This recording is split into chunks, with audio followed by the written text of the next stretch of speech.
ल एउटा प्रश्न गर्न चाहन्छु, देशभरको भाटभटेनी जलाउनु पर्ने किन होइन भनिसकेपछि भाटभटेनीसँग जल्ने मान्छेहरूको तपाईँको त्यहाँनिर प्रतिशत त्यहाँनिर चाहिँ भएको रहेछ नि त भन्ने बुझिँदैन।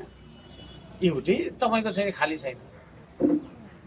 5 बजी बन्द भएको भाटभटेनी होइन, चाबी खोली चाबी कसले दियो? तोड जे होस् तपाईँ हुनुहुन्थ्यो, तपाईँले अब प्रमाण ल्याउनुहोस् ल, कसले गर्यो? भिडियो छ, भिडियोमा मान्छेहरू छ हो।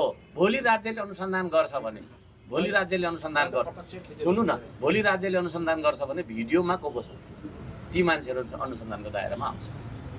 अब फेरि प्रश्न कहाँ आउँछ भने होइन, अब अहिलेको तपाईँको सरकारले के गर्छ, त्यो सरकार कसरी के को कुरामा चाहिँ हो त, के को आडमा चाहिँ त्यो सरकार लिगल हो त? फेरि प्रश्न त त्यहाँ छ है।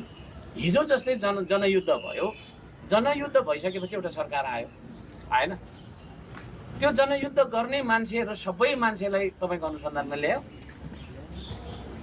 अब त्यसरी जेन्जीको आन्दोलनमा सहभागी भएका सबै मान्छेलाई अपराधी सम्झिने हो भने त्यो सरकार चाहिँ के को तपाईँको वैधतामा कुन चाहिँ खुट्टामा उभिएर बसेको छ? त्यही जेन्जीको आन्दोलन होला होइन। त्यसले गर्दा यो सम्पूर्ण कुराको जिम्मेवारी अहिलेको गृह मन्त्रालय र प्रधानमन्त्रीले लिनुपर्छ। त्यो जेन्जीको नेता त उहाँहरू रहेछ नि त नि होइन र? जस्तै जनयुद्ध भयो, जनयुद्ध भएपछि प्रधानमन्त्री को बन्यो? प्रचण्ड भयो। प्रचण्डले आफ्नो तपाईँको चाहिँ नि होइन सेनाहरू सबैजनालाई अनुसन्धानमा ल्यायो भनेपछि अहिलेको प्रधानमन्त्री को छ? सुशीला कार्की हो। यो अन्डरस्टुड, बुझ्नुभयो?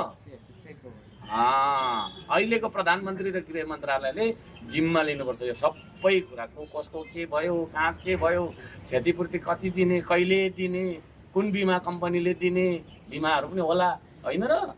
यसै हुन्छ यहाँ नहुने कुरा। अनि गर्ने बेला गर्यो, अनि त्यहाँदेखि कसले गर्यो, के गर्यो?